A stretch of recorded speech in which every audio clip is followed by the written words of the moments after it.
जय Hind friends.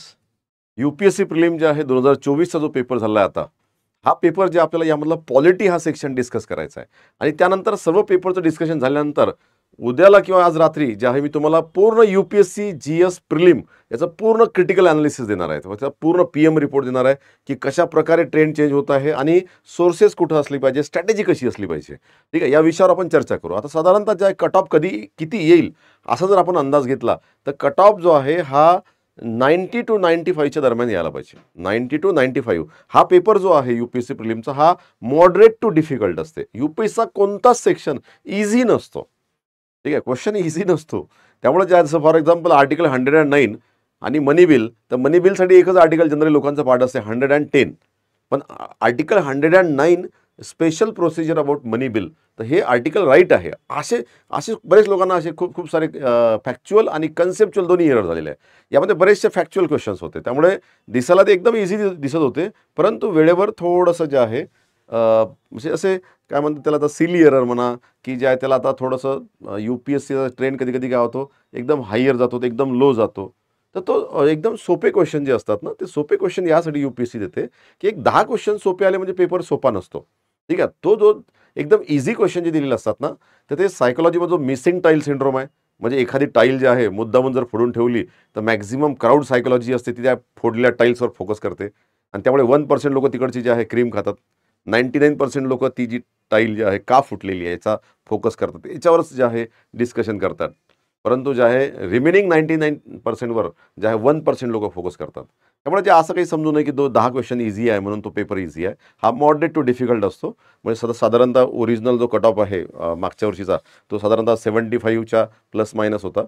परंतु यावेळेस ओपनचा जो कट ऑफ आहे, म्हणजे साधारणतः आपण काही क्वेश्चन जर समजा इझी घेतले आपण इझी आणि काही गुगली क्वेश्चन घेतले, तर मला असं वाटतं हा कट ऑफ जो आहे 90 to 95च्या मधात यायला पाहिजे. म्हणजे तुम्हाला 90 प्लस जे आहे स्कोर आला असेल, 85 प्लस जर तुमचा प्रिलिममध्ये येत असेल तरी जे आहे आरामशीर तुम्ही जे आहे अभ्यास करू शकता. आणि एक लक्षात ठेवा की प्रिलिमचा स्कोर काही हो, जोपर्यंत मेन स्ट्रॉंग होत नाही तोपर्यंत प्रिलिम क्रॅक होत नसते. म्हणून यूपीएससीमध्ये हे नसते पाहायचं की कट ऑफ किती येतो काय येतो, की प्रिलिम झाली का लगेच मेन्सला लागून जायचं असते.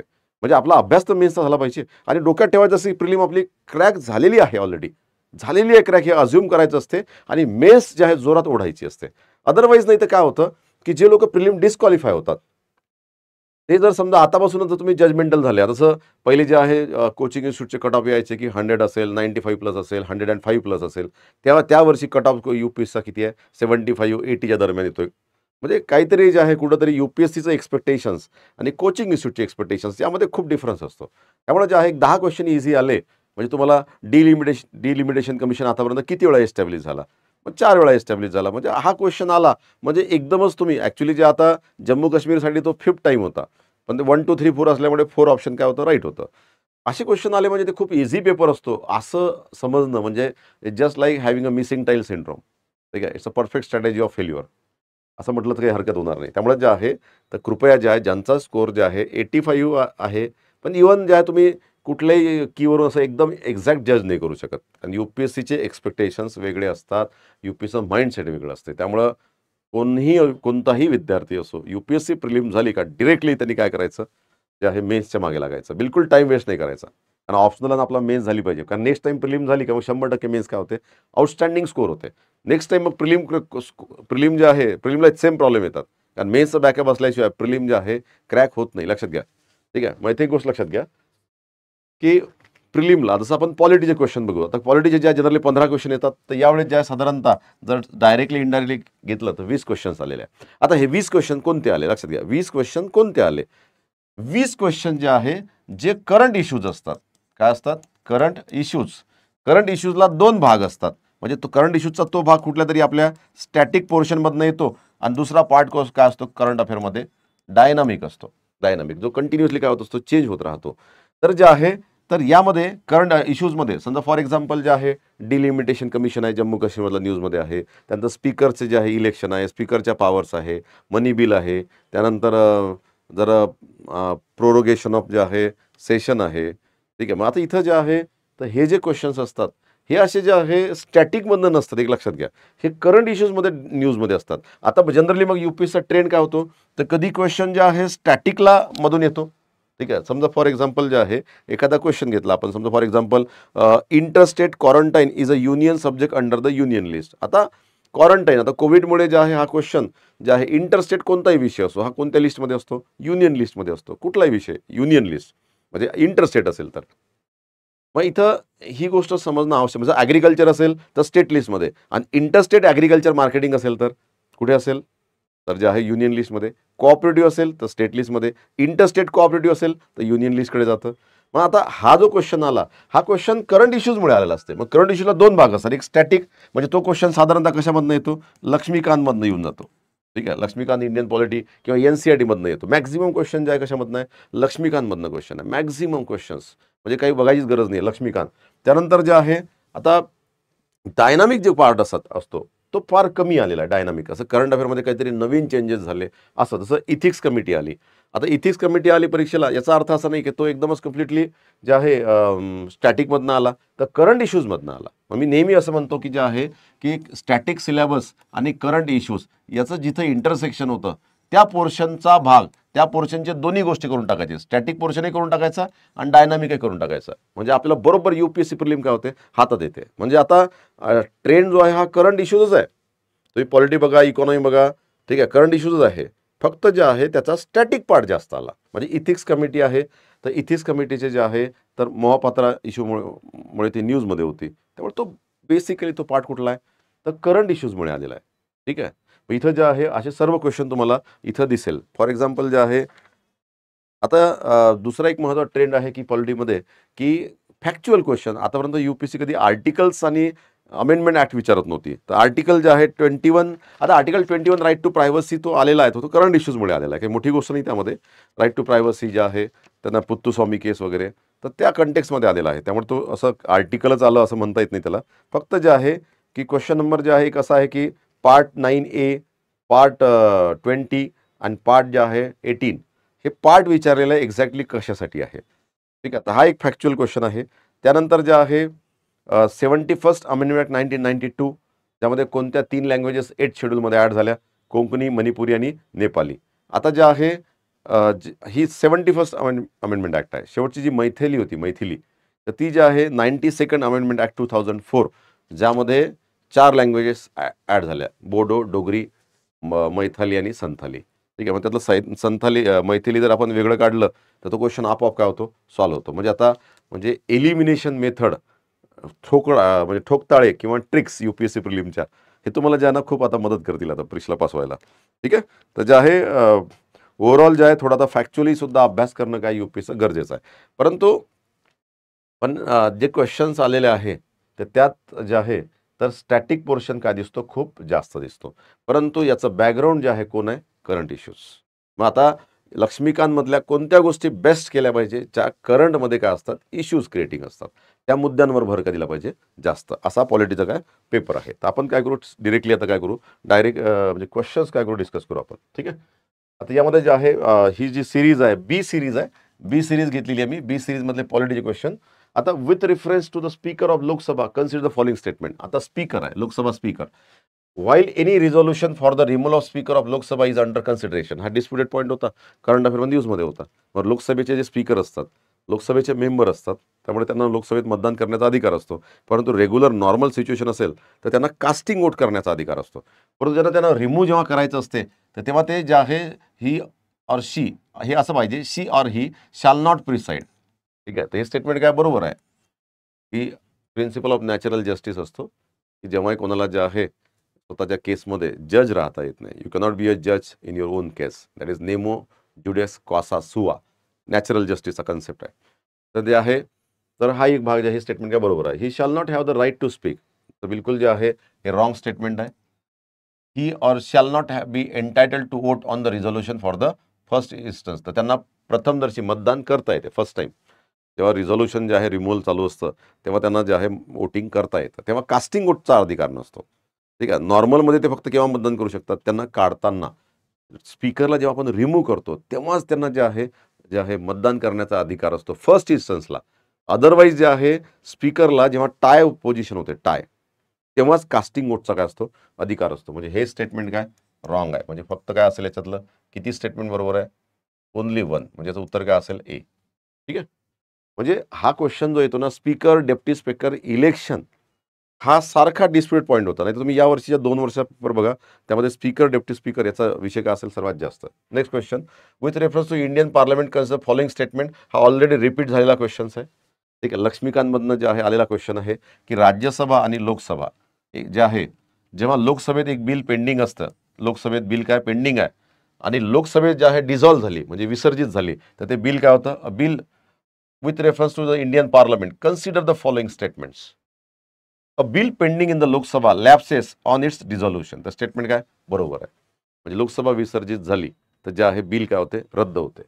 अ bill pass by the Lok Sabha and pending in the Rajya Sabha lapses on the dissolution of the Lok Sabha. तर हे स्टेटमेंट काय बरोबर आहे. ठीक आहे, bill pending in the Lok Sabha lapses on its dissolution. Bill pass by the Lok Sabha and pending in the Rajya Sabha lapses on the dissolution of the Lok Sabha.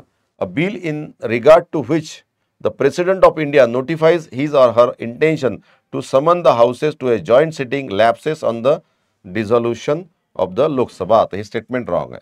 म्हणजे एखादं bill असेल, त्या बिलवर लोकसभा राज्यसभेवर जे आहे डेडलॉक तयार झाला असेल आणि राष्ट्रपतीने त्यावर जॉईंट सिटिंग बोलावली असेल, संयुक्त बैठक अंडर आर्टिकल 108, तर मग ते बिल लॅप्स नाही होत. इथं काय म्हटलं आहे, लॅप्स होते. म्हणून याच्यात जे स्टेटमेंट कोणते बरोबर आहे, 1 and 2. ठीक आहे, याचं स्टेटमेंट जे आहे कोणतं बरोबर आहे, 1 and 2. व्यवस्थित लक्षात घ्या. ठीक आहे, हां, सिरीजमध्ये मला वाटतं चेंज दिसतं. ओके, सिरीज कोणती आहे ही बी सिरीज आहे. ओके, बी सिरीज आहे माझ्याकडे, डी. ठीक आहे, दिस इज बी सिरीज. ठीक आहे, आता जे आहे नेक्स्ट बघा, लक्षात घ्या. आता इथं जे आहे काय 1 and 2. आता हा पॅटर्न पुन्हा आलेला आहे. ठीक आहे, पुन्हा आलेला आहे पॅटर्न. म्हणजे युपीएसचा प्रिलिमचा पेपर जे आहे थोडासा जे आहे राज्यसेवेसारखा आहे. ठीक आहे, म्हणजे पॉलिटीचे जर क्वेश्चन बघितले तर राज्यसेवा युपीएससी प्रिलिम बिलकुल सेम लेवल झाली आहे. म्हणजे थोडक्यात पॉलिटीच्या बाबतीत जर बघितलं तर हे युपीएससी थोडी काय झाली, राज्यसेवा झाली असं म्हटलं तर काही चूक होणार नाही. Question number 3, with reference to parliament of India consider the following statement. ठीक आहे, आता जे आहे प्रोरोगेशन ऑफ अ हाऊस, म्हणजे जे आहे हाऊसचं सेशन्स स्टार्ट करतो आपण आणि दुसरं काय करतो, एंड करतो. ठीक आहे, सेशन. ठीक आहे, स्टार्ट एंड करणे ही जबाबदारी कोणाची आहे, ही प्रेसिडेंटची आहे. आणि जे आहे सेशन जे आहे सस्पेंड करणं, तर हे प्रिसाइडिंग ऑफिसरचं जे आहे काय असते, फंक्शन असतं. The prorogation of house bye the president of India does not require the advice of council of minister. बिलकुल रॉंग आहे. प्रेसिडेंटला ही डिस्क्रिशनरी पॉवर नाही आहे. ही डिस्क्रिशनरी पॉवर नाही आहे. ते on the advice of council of minister. Prorogation of a house is generally done after the house is adjourned signed, but there is no bar to the President of India prorogating the house which is in session. बिलकुल बरोबर आहे. Generally जे आहे session जे आहे, जेव्हा जे presiding officer इकडे स्पीकर आहे, चेअरमन, त्यांनी जर साइन डाय म्हटलं तर जे आहे अनिश्चित काळासाठी सेशन काय असते, एंड होतं. म्हणजे सॉरी, सस्पेंड होतं. सस्पेंड, साइन डाय म्हणतात सर. ठीक आहे, मग असं झाल्यानंतरच ज्या जनरली राष्ट्रपती काय करतात, सेशन काय करतात, प्रोरोग करतात. म्हणजे जे आहे एंड करतात. परंतु तसं जर नाही जरी केलं तरी सुद्धा जे आहे राष्ट्रपती केव्हाही काय करू शकतात, प्रोरोग करू शकतात, म्हणजे एंड करू शकतात. ठीक आहे, statement 2 is right. Dissolution of the Lok Sabha is done by the president of India who save in exceptional circumstances does so on the advice of council of minister. आता हे स्टेटमेंट जे आहे थोडंसं काय ॲम्बिग्युअस स्टेटमेंट आहे, इथं लक्षात घ्यायचं. आता dissolution of the Lok Sabha is done by the president of India, एकदम राईट, बरोबर आहे. But that is should be on the advice of council of minister. पण सेव्ह इन एक्सेप्शनल सर्कमस्टान्सेस हे जे शब्द असतात ना असे, हे म्हणतात युपीएससी. म्हणून पेपरला कधीच इझी म्हणायचं नसते. ठीक आहे, इझी हा भाग जे आहे मिसिंग टाईल सिंड्रोम जे आहे स्ट्रॅटेजी आहे. मॉडरेट टू डिफिकल्ट अशीच लेवल असते. आता इथं जे आहे कसं असतं की लोकसभा डिझॉल्व्ह करायची आहे, तर राष्ट्रपतीला जे आहे just on the advice of the council of minister असं राष्ट्रपती काय करतात, डिझॉल्व्ह करतात. परंतु जर समजा एक्सेप्शनल सर्कमस्टान्सेसमध्ये काउन्सिल ऑफ मिनिस्टरचा जे आहे कॉन्फिडन्स पडला असेल, नो कॉन्फिडन्स मोशन पास झालं असेल आणि अशा वेळेस जर काउन्सिल ऑफ मिनिस्टर ॲडवाइस करत असेल डिझॉल्व्ह लोकसभा, तर अशा वेळेस राष्ट्रपती डिस्क्रिशनरी वागू शकतात. ठीक आहे, एक्सेप्शनल सर्कमस्टान्समध्ये म्हटलेलं आहे, सेव्ह इन एक्सेप्शनल सर्कमस्टान्सेस तर वागू शकतात. मग तो त्यांचा जे आहे स्वेच्छाधिकार बनू शकतो, पण कधी अतिशय अपवादात्मक परिस्थितीमध्ये.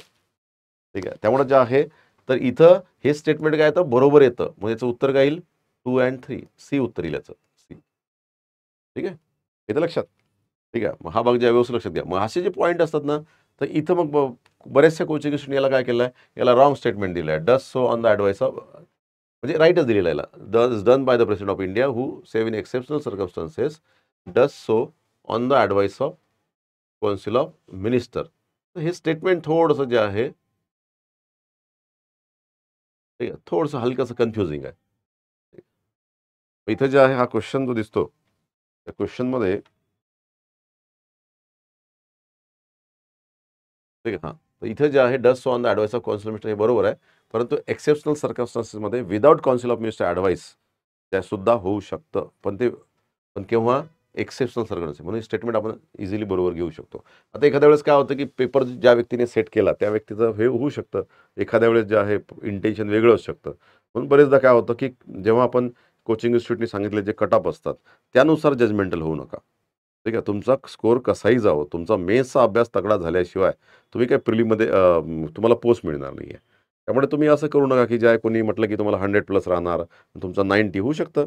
जेव्हा लोकं जे आहे 100 म्हणायचे, तेव्हा UPSCचा कट ऑफ 75+ 76 वगैरे आलेला आहे. म्हणजे 20-25 मार्काचा डिफरन्स आलेला आहे. त्यामुळे जे आहे गोष्ट लक्षात घ्या, की बिलकुल जे आहे या ट्रॅपमध्ये फसायचं नाही. ठीक आहे, असं असतं. ठीक आहे, नेक्स्ट क्वेश्चन जे आहे, consider the following statement regarding नारी शक्ती वंदन अभियान. याबद्दल मी नेहमी म्हणायचो, की UPSC 2 पॉईंट आहे. हे 2च पॉईंट UPSC उचलू शकते आणि त्यावर तो क्वेश्चन सेट करू शकते. एक आहे जे आहे हे 15 इयर्स. तर हे स्टेटमेंट काय बरोबर आहे. हे 15 वर्षासाठी जे आहे वुमन रिझर्वेशन राहणार आहे. Provisions will come into effect from the 18th Lok Sabha. बिलकुल असं काही नाही आहे. ठीक आहे, त्यामुळे त्यांनी एक्झॅक्ट त्याचं क्लॅरिफाय नाही दिलेलं आहे असं, की हे बिल जे आहे दिलेलं आहे, इम्प्लिमेंटेशन कसं होईल याच्यावर एक्झॅक्ट क्लॅरिफिकेशन नाही आहे. जसं आपण 2026 नंतर चेंज करणार आहे. म्हणजे 2026 नंतर जे आहे, तर जी पहिली लोकसभा असेल, म्हणजे ती 18th लोकसभा असेल. ठीक आहे, परंतु असं क्लॅरिफाय नाही केलं, की इट्स इज नॉट बाइंडिंग. ठीक आहे, कायदा झालेला आहे हा. हे बघा कसं असतं, कॉन्स्टिट्यूशन अमेंडमेंट हा ॲक्ट होतो, प्रेसिडेंट त्याला असेंड करतात, तो ॲक्ट बनतो. पण एक्झिक्यूट कसं करायचं, so that will be based on what council of ministers advise to the president of India. तर तो भाग वेगळा आहे. त्यामुळे हे स्टेटमेंट इथं रॉंग येतं. आणि हे बरोबर आहे, की आपण वुमन रिझर्वेशन जे आहे त्यामध्ये 1/3 रिझर्वेशन SC जरी असेल किंवा ST जरी असेल, तर त्यामध्ये सुद्धा 1/3 काय असेल, SC reservation, SC woman reservation. 1/3 काय असेल, ST वुमेन रिझर्वेशन. तर हे दोन्ही असेल त्यामध्ये. तर हे बरोबर आहे. फक्त दिल्लीसाठी जे आहे, तर SC रिझर्वेशन आहे, ST रिझर्वेशन दिल्ली UTसाठी नाही आहे. तर दिल्ली UTचे जे आर्टिकल्स आहेत ते वेगळे. आपण त्यामध्ये बघितलं होतं, लेक्चरमध्ये हे सर्व सांगितलेलं आहे सर्व. त्यामुळे याचं स्टेटमेंट कोणतं आहे, तर 1 रॉंग आहे. आता हे असं UPSCने बंद केलं होतं, की आता 1 स्टेटमेंट रॉंग आहे, मग हे डिलीट केलं, की एका याच्यात उत्तर काय होतं, बाहेर पडतं. तर हा ट्रेंड जे आहे बंद केला होता, परंतु आता हा ट्रेंड पुन्हा काय केला, सुरू केला. त्यामुळे UPSC प्रिलिम जे आहे बरेचदा ठोकताळे, ट्रिक्स वगैरे जे वापरण्याचं जो प्रमाण होतं, तर ते पुन्हा जे एकदा तुम्ही काय करू शकता, प्रिलिमला जेव्हा जायचं आहे, अभ्यास करायचा आहे, तर एकदा ते बघून घ्या. ऑनलाईन भरपूर जे आहे ठोकताळे ट्रिक्स, UPSC ट्रिक्स अवेलेबल आहे. तर त्याचा तुम्हाला फायदा होऊ शकतो. जर पुन्हा हाच जर ट्रेंड राहिला, तर याच्यात कमीत कमी 5 ते 6 क्वेश्चन सहज त्या ठोकताळ्याने काय करता येतात, बाहेर काढता येतात. त्याला ट्रिक्स असे म्हणतात. ठीक आहे, एनिवे, पण ते ट्रिक्स लावणं सुद्धा जे आहे काय इंटेलेक्च्युअल काम आहे. ठीक आहे, नेक्स्ट जे आहे इथं, writ prohibition is an order issued by the supreme court और हाय कोर्ट. आता आता रिट प्रोहिबिशन आहे, तर प्रोहिबिशन, आता जे आपल्याला माहिती आहे, की प्रोहिबिशन आणि सर्शिवारी हे दोन्ही रिट ज्या अगेन्स्ट काय ज्युडिशियल आणि कॉसी ज्युडिशियल बॉडीज आहे. त्यामुळे हे उत्तर काय असेल, lower court prohibiting the continuation of proceeding in a case. Prohibit करता येतं. तर सी काय असेल, सरळ सरळ बरोबर असेल. त्यामुळे हे तर काही चान्सच नाही आहे, कारण की हे फक्त ज्युडिशियल आणि कॉसी ज्युडिशियल बॉडी यासाठीच काढता येतं. It is the governor of the state who recognises and डिक्लेअर्स any community of that state as a scheduled tribe. तर इथं गव्हर्नर नाही, प्रेसिडेंट पाहिजे इथं. SC आणि ST जर असेल तर प्रेसिडेंट पाहिजे. आणि आता जे आपण 102nd आणि 105, आता हा क्वेश्चन का आला असेल बरं, हा करंट अफेअरमुळे आला. 102nd आणि 105, ठीक आहे. तर या दोन्ही जे अमेंडमेंट ॲक्ट आहे, that is for socially and educationally backward classes. आता 102nd मध्ये आपण प्रेसिडेंटलाच अधिकार दिला होता OBC दर्जा देण्याचा. तर 105 मध्ये जी 105th अमेंडमेंट ॲक्ट आहे, त्यामध्ये आपण कोणाला दिला, गव्हर्नर अँड प्रेसिडेंट दोघांनाही दिला. ठीक आहे, मग इथं जे आहे कन्फ्युजन निर्माण झालं, की OBCला दर्जा द्यायचा असेल OBC, तर SC STचा असेल तर प्रेसिडेंट असेल, आणि OBC असेल म्हणजे socially and educationally backward class असेल, तर गव्हर्नर अँड द प्रेसिडेंट दोन्ही राहील तिथं. ठीक आहे, ही गोष्ट व्यवस्थित लक्षात घ्या. दोन्ही राहील आणि सर्वात महत्त्वाचं जे आहे की 102nd आणि 105th मध्ये तोच तर वाद होता ॲक्चुअली. आता हा क्वेश्चन स्टॅटिक क्वेश्चन नाही आहे. हा करंट इश्यूजमध्ये न्यूजमध्ये होता आणि त्यातला मग स्टॅटिक पार्ट जे आहे परीक्षेला आला.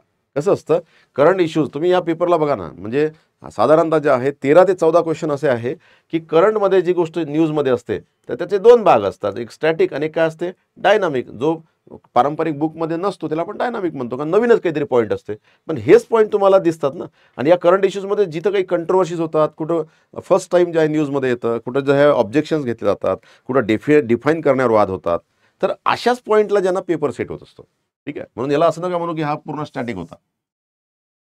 ठीक आहे, a community declared as a scheduled tribe in a state need not to be so in another state. ते तर तेच आहे. SC STची लिस्ट आहे, स्टेट लिस्ट वेगळी असते आणि युनियन लिस्ट काय असते वेगळी असते. म्हणजे स्टेट लिस्टला सुद्धा जे आहे तो दर्जा भेटू शकतो. ठीक आहे, एका स्टेटमध्ये जर SC असेल तर दुसऱ्या स्टेटमध्ये असेलच काही गॅरंटी नाही. दोन्ही गोष्टी वेगळ्या असतात. हे स्टेटमेंट बरोबर आहे. तिथे उत्तर काय असेल बी असेल. ठीक आहे.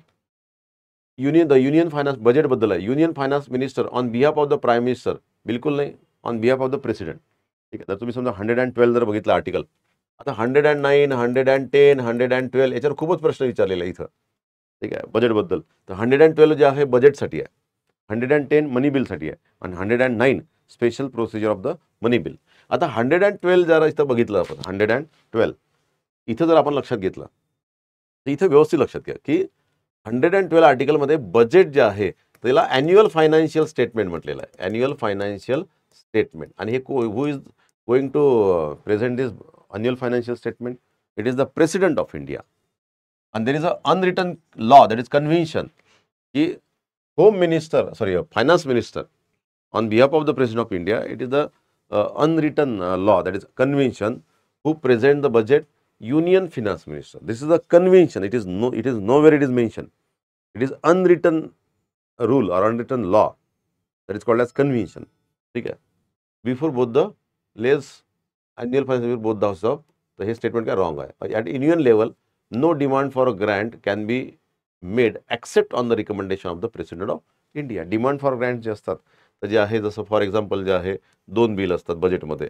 एक जे आहे फिनान्स बिल ज्यामध्ये सर्व टॅक्सेसचे प्रपोजल असतात आणि दुसरं कोणतं असते appropriation bill. This is under article 14. आता हे पुन्हा येऊ शकते ॲप्रोप्रिएशन बिल. ठीक आहे, कारण ॲप्रोप्रिएशन बिलमध्ये डिमांड फॉर ग्रँट्स असतात 114. आता कसं असतं, तुम्ही जर हा पेपर जर बघितला मागचा बघितला तर ट्रेंड काय होतं, कॉमन होतं. एक सर्वात छान गोष्ट होत आहे पॉलिटी आणि इकॉनॉमीमध्ये की मागच्या वेळेमध्ये ए आला असेल, आता बी आला असेल तर सी आणि डी येण्याची शक्यता काय जास्त. हे मी पॉलिटी आणि इकॉनॉमीमध्ये खूप जबरदस्त ऑब्झर्व करत आहे. ठीक आहे, बरोबर त्या कंटेक्समध्ये. ठीक आहे, मग इथं जे आहे की फायनान्शियल असेल तर टॅक्सेशन प्रपोजल असतात आणि यामध्ये सर्व खर्चाच्या मागण्या असतात, ज्याला म्हणतात डिमांड फॉर ग्रँट्स. ठीक आहे, डिमांड फॉर ग्रँट्स. ठीक आहे, तर डिमांड फॉर ग्रँट जे असतात that should be always on the recommendation of president of the India. ठीक आहे, तर इथे जे आहे सेकंड स्टेटमेंट काय बरोबर आहे. काय विचारलं आहे, इज ऑर करेक्ट विचारलं आहे ना. ठीक आहे, त्याचं उत्तर काय असेल बी. ठीक आहे,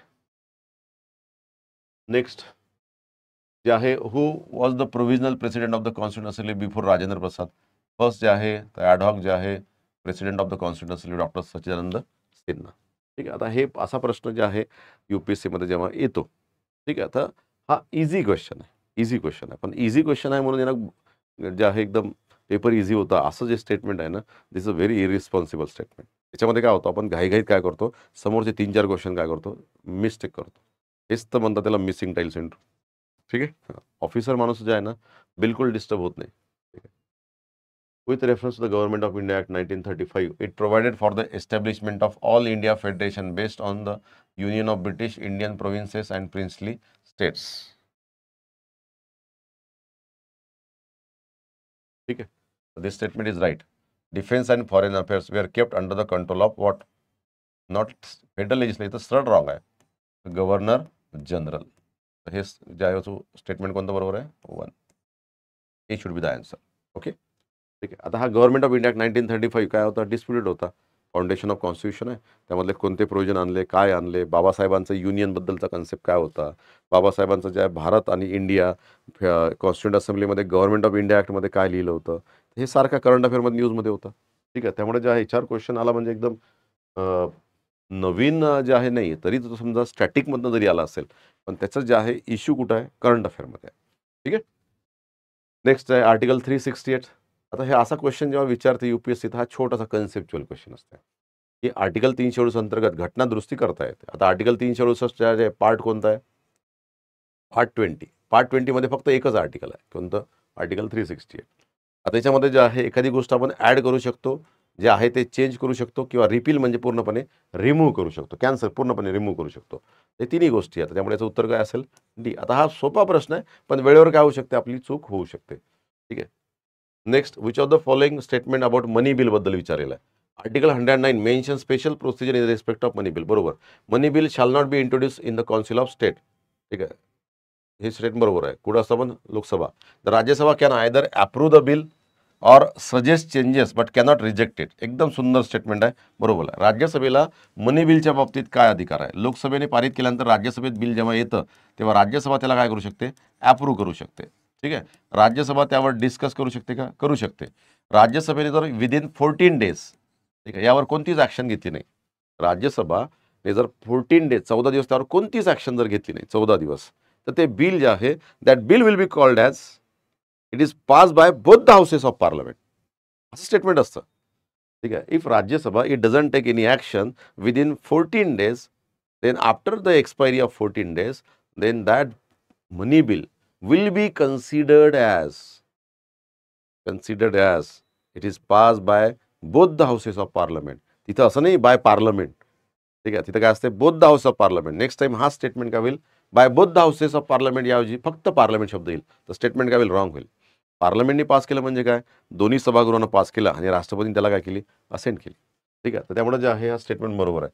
amendment to money bill suggested by the Rajya Sabha have to be accepted by the Lok Sabha. तर बिलकुल नाही, रॉंग. हॅव टू बी म्हणजे जे आहे कंपल्सरी आहे, नाही. राज्यसभेने जर काही अमेंडमेंट सुचवल्या आणि लोकसभेकडे ते बिल गेलं, तर लोकसभेवर काही बाइंडिंग नसतं. लोकसभेला ते जर मान्य नसेल, ठीक आहे, लोकसभेने त्याला रिजेक्ट जर केल्या, तर काय केलं, काय होतं मग त्या बिलचं, then again that bill will be considered as pass by both the houses of parliament, असं समजलं जाईल. ठीक आहे. त्यामुळे जे आहे याचं उत्तर काय असेल, सी असेल. ठीक आहे. नॉर्थ ईस्ट काउन्सिल हा क्वेश्चन थोडासा जे आहे स्टॅटिक होता. ठीक आहे, परंतु जे आहे 2002 मध्ये आहे ना नॉर्थ ईस्ट काउन्सिल. आता आपल्याला माहिती आहे की जे आहे जे झोनल काउन्सिल्स आहे, ठीक आहे, झोनल काउन्सिल्स ह्या 5 आहे. ठीक आहे. स्टेट रिऑर्गनायझेशन ऍक्ट 1956 या अंतर्गत ह्या 5 झोनल काउन्सिल स्थापन झालेल्या आहे, north, south, west, east and central. ठीक आहे. आता जे आहे नॉर्थ ईस्ट साठी जी काउन्सिल आहे ही एक, तर याला झोनल काउन्सिल नाही म्हणत आपण, या एक काउन्सिलला काय म्हणतो, नॉर्थ ईस्ट काउन्सिल, कारण याचं जे आहे कंपोजिशन काय वेगळं आहे, north east council. And that council was establish by north east council act 1971.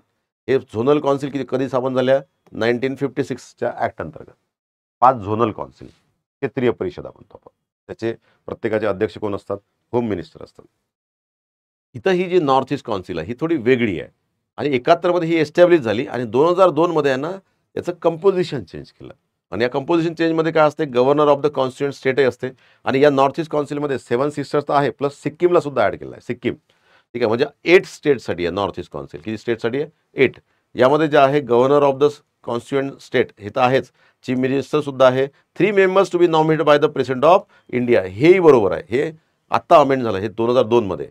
Home minister सुद्धा काय यामध्ये असतात, तर ते त्याचे काय असतात, अध्यक्षच असतात. ठीक आहे, त्यामुळे लक्षात घ्या हे, तर हे 4ही बरोबर आहे. याचं उत्तर काय असेल, डी. ठीक आहे. हा क्वेश्चन थोडासा जे आहे वेगळा आहे. म्हणून झोनल काउन्सिलमध्ये ना 5 झोनल काउन्सिल आणि एक नॉर्थ ईस्ट जे आहे काउन्सिल, हे दोनचं जे आहे कंपोजिशन, फंक्शन्स अँड ड्युटीज हे जे आहे थोडंसं काय डिफरंट आहे. मग थोडं कम्पेअर करून काय करा, अभ्यास करा. ठीक आहे. हाऊ मेनी डिलिमिटेशन कमिशन्स, तर आतापर्यंत 4 कमिशन्स एस्टॅब्लिश झालेले आहे. ठीक आहे, टिल डिसेंबर 2023. ठीक आहे. तर आता जे आहे जो जम्मू काश्मीरसाठी जो होता तर ते स्टॅट्युटरी नव्हता असा. ठीक आहे, जो 4th आहे तो कोणता आहे, स्टॅट्युटरी जे आहे कमिशन आहे. 71st अमेंडमेंट ॲक्ट 1992, तर ह्या 3 लँग्वेजेस ॲड झालेल्या आहेत. आणि मैथिली जे आहे 92nd अमेंडमेंट ॲक्ट 2004 या अंतर्गत जे आहे बोडो, डोगरी, मैथली आणि संथाली. ठीक आहे, तर जे आहे उत्तर काय 1 to 3 त्याचं उत्तर असेल ए. ठीक आहे. त्यानंतर आता इथं पार्टीबद्दल विचारलेलं आहे, पॉलिटिकल पार्टी. आता हा क्वेश्चन जे आहे आपण याच्यामध्ये पण घेऊ शकतो, कशामध्ये, हिस्ट्रीमध्ये, मॉडर्न हिस्ट्रीमध्ये आणि पॉलिटीमध्ये घेऊ शकतो. साधारणतः असं थोडा डिफरन्स येतो. ठीक आहे. तर जे आहे Bharatiya Janata party, founder leader कोण आहे, श्यामप्रसाद मुखर्जी. सोशलिस्ट पार्टी कोण आहे, आचार्य नरेंद्र देव. आणि स्वतंत्र पार्टी सी राजगोपालाचारी. आणि काँग्रेस फॉर डेमोक्रेसी जगजीवन राम. त्याचे 2 स्टेटमेंट काय, 2 बरोबर आहे याच्यात. एक हे बरोबर आहे आणि एक हे बरोबर आहे. काय, ओनली 2. तर बी शुड बी द आन्सर. इथं सरळ सरळ जे आहे फॅक्च्युअल विचारलेलं आहे, त्यामुळे हे स्टेटमेंट बरोबर आहे. Part 9A म्युन्सिपाल्टीसाठी. पार्ट जे आहे 18 त्यासाठी इमर्जन्सी आर्टिकल 352, 356. ठीक आहे, 360. पार्ट जे आहे किती, 18. हा काय part 9A. And this is part 20 about what, amendment of the constitution. Article 368 वर जे आहे 2 क्वेश्चन आहे. ठीक आहे. तर हे तिन्ही स्टेटमेंट काय बरोबर आहे. तर answer should be D. Correct विचारलेला. UPSCने एवढं चांगलं काम केलं की प्रत्येक ठिकाणी करेक्टच विचारलेलं, बाकी काही विचारलंच नाही. त्यामुळे काठिण्य पातळी थोडी काय होते, थोडी हलकीशी जी आहे काय होते, इझी होऊन जाते. म्हणजे म्हणजे पण पेपर इझी नव्हता. नेक्स्ट जे आहे, which of the following statement is correct as per the constitution of India. आता इंटरस्टेट कोणतीही गोष्ट असेल तर ती ऑलवेज काय असते, ते युनियन लिस्ट मॅटर असते, इंटरस्टेट. तर त्यामुळे interstate quarantine is a union subject. त्याचं उत्तर काय असेल, C. Under which of the following articles of the Indian Constitution has the Supreme Court of India placed the right to privacy? ठीक आहे. जसं Puttaswamy case, article 21 right to life and personal liberty. तर right to dignified life यासाठी right to privacy हा जो पहिले implicit right होता. मेनका गांधी केसमध्ये लक्षात घ्या, मेनका गांधी केस 1978 यामध्ये राईट टू प्रायव्हसी हा इन्फर्ड राईट होता. इन्फर्ड और इम्प्लिसिट, इन्फर्ड राईट होता, but not fundamental right. But in Puttuswamy case, Supreme Court clearly declared that it's a fundamental right in a limited sense, not absolute. म्हणजे त्याच्यावर restriction लावता येईल. ठीक आहे. तर अनलिमिटेड नाही आहे, पण लिमिट आहे फंडामेंटल राईट, बट जे आहे with some restrictions. So this is article 21. इथं थोडे फॅक्च्युअल क्वेश्चन आलेले आहे. हा ट्रेंड जे ना UPSCमध्ये साधारणतः 5 क्वेश्चन जे आहे ना, तर हे तुम्हाला जे आता आर्टिकल्स, अमेंडमेंट ॲक्ट आणि पार्ट्स हे पाठ करणं आता गरजेचं झालेलं आहे. कारण की आता नेक्स्ट ट्रेंडमध्ये काय होईल, हे 5 ते 6 क्वेश्चन येतीलच, त्यानंतर ते बंद होतील. ठीक आहे. चीफ ऑफ डिफेन्स स्टाफ याबद्दल विचारलं, head of the department of military affairs. तर he was permanent chairman of chief of staff committee. Statement बरोबर आहे, exercise military command over the 3 services. ठीक आहे. This statement is what, wrong. Direct military command नसते. ठीक आहे. Direct military command नाही आहे. Principal military adviser to the defence minister on all tri service matters. तर हे 2 स्टेटमेंट काय बरोबर आहे. त्यामुळे option should be D. And which of the following statement about the ethics committee. Ethics committee जी आहे तर ही मोहापात्रा जे आहे केसमुळे, इश्यूजमुळे जे आहे न्यूजमध्ये होती. तर इथं आपल्याला माहिती आहे की राज्यसभेला वेगळी असते, लोकसभेला वेगळी असते. लोकसभेत 15 सदस्य असतात, राज्यसभेत 10 सदस्य असतात. ते दोन्ही वेगवेगळे असतात. आता ही जी कमिटी आहे, ठीक आहे, आता राज्यसभेची जी कमिटी आहे, इथिक्स कमिटी, हे 1997ला एस्टॅब्लिश झाली. ठीक आहे. म्हणजे इथिक्स कमिटी जर आपण बघितली, आणि लोकसभेची जी इथिक्स कमिटी आहे ही 2000ला एस्टॅब्लिश झाली. 2000ला. तेव्हा ती ॲडहॉक कमिटी म्हणून होती, तात्पुरती. म्हणजे जे आहे त्याला आपण जे आहे टेम्पररी म्हणा किंवा तदर्थ म्हणा, समिती म्हणून होती ती. आता जे आहे तिला 2015मध्ये जे आहे आपण स्टँडिंग कमिटीचा तिला दर्जा दिलेला आहे. Standing means permanent committee from 2015. ठीक आहे. हे इथं समजून घे, इथं परमनंट. त्यामुळे इनिशियली इट वॉज ॲडहॉक, हे स्टेटमेंट बरोबर आहे. Only a member of the Lok Sabha can make a complaint relating to unethical conduct of a member of the Lok Sabha. तर ओनली वाले स्टेटमेंट जनरली UPSCत काय असतात, रॉंग असते शक्यता काय असते, हायेस्ट असते. ओनली मेंबर नाही, other people, other any person आहे. इथं ओनली मेंबर नाही आहे, इथं एनी पर्सन आहे. Any person can make a complaint about unethical conduct of a member of Lok Sabha. Any person, त्यामुळे हे स्टेटमेंट रॉंग आहे. This committee cannot take up any matter which is sub judice. ठीक आहे. तर हे बिलकुल बरोबर आहे. जोपर्यंत इव्हिडन्सेस, कॉन्क्रीट काही प्रूफ नाही आहे, जे तुम्ही कंप्लेंट केली आहे, तोपर्यंत ही कमिटी त्याला एंटरटेन करत नाही. ते प्रायमा फेसी इव्हिडन्सेस सुद्धा बघते. म्हणजे कोणाच्या जे आहे इथिक्सचा प्रश्न असतो ना, कारण की इथिक्स जे आहे हे मेंटेन करायला खूप सारं जे आहे कष्ट, खूप सारे सॅक्रिफाईस, आणि आयुष्यभर जे आहे स्वतःशी एकनिष्ठ राहावं लागते, स्वतःच्या आत्म्याशी. आणि अशा वेळी जर कोणी जर बेजबाबदार आरोप जर केले, तर एका दिवसात सर्व संपू शकते. तर म्हणून जे आहे कोणी बेजबाबदार आरोप केल्यानंतर लोकसभेच्या कमिटीला तरी ॲटलिस्ट काही विचार करायला पाहिजे. नाहीतर लोक इथिक्स पाळणार नाही आणि इथिक्स न पाळण्यामध्ये हे सुद्धा एक जे आहे काय कारण असतं. ठीक आहे. तर लोक जर असे रिस्पॉन्सिबल व्हायला लागले तर मग त्या ट्रेंड काय होतो, बॅड सेट होतो. म्हणून हे स्टेटमेंट जनरली असतात. ठीक आहे. This committee cannot take any matter which is sub judice. तर 1 and 3. सो 1 and 3 कोणतं स्टेटमेंट हा okay. This should be the answer. This is about what polity. Polity जे आहे क्लासच्या बाहेर जनरली जे आहे आपण जेव्हा डिस्कस करतो लक्ष्मीकांत चॅप्टर्स करंट इश्यूज, तर तो पॉलिटीची जी लेवल होती ती मॉडरेट टू जे आहे हाय. ठीक आहे, अशी ती लेवल होती. कारण कसं असते, इथिक्स कमिटी माहीत आहे आणि इथिक्स कमिटीमध्ये ती सुरुवातीला ॲडहॉक होती. हे जर स्टेटमेंट नसलं माहीत तर हा क्वेश्चन डिफिकल्ट होतो. तुम्हाला एक स्टेटमेंट आहे, आता हा हार्ड क्वेश्चन आहे, हा करंट इश्यूजचा क्वेश्चन आहे. त्यामुळे जे आहे याच्यावरून असं होत नाही की ते क्वेश्चन काय होतं, क्वेश्चन का पेपर काय होता, इझी होता. त्यामुळे जे आहे सर्वांनी जे आहे अभ्यास करायला सुरुवात करा. सर्वांना पुन्हा शुभेच्छा देतो. कारण की जे आहे जोपर्यंत मेन्स जे आहे आपली हातात येत नाही तोपर्यंत या परीक्षेचा अभ्यास काय असतो, it's just like inflated balloon. तो कधी बस्ट होईल काही सांगता येत नाही. सर्वांना शुभेच्छा पुन्हा देतो आणि अभ्यास करा. आता जे आहे मी एक पूर्ण जे आहे GSचं पूर्ण ॲनालिसिस जेव्हा तुम्हाला देईल तेव्हा सोर्सेससहित सांगेल की कसा चेंज होत आहे आणि का चेंज होत आहे. त्यामुळे तुमची स्ट्रॅटेजी कशी असली पाहिजे. आता जे आहे जॉग्राफी बाय भुसारी सर, तर त्याचंसुद्धा ॲनालिसिस येईल. इकॉनॉमीचं ॲनालिसिस, सायन्स अँड टेक्नॉलॉजी प्रत्येक सब्जेक्टचे ॲनालिसिस आपण काय करू आता डिस्कस करू. ओके. Thank you very much.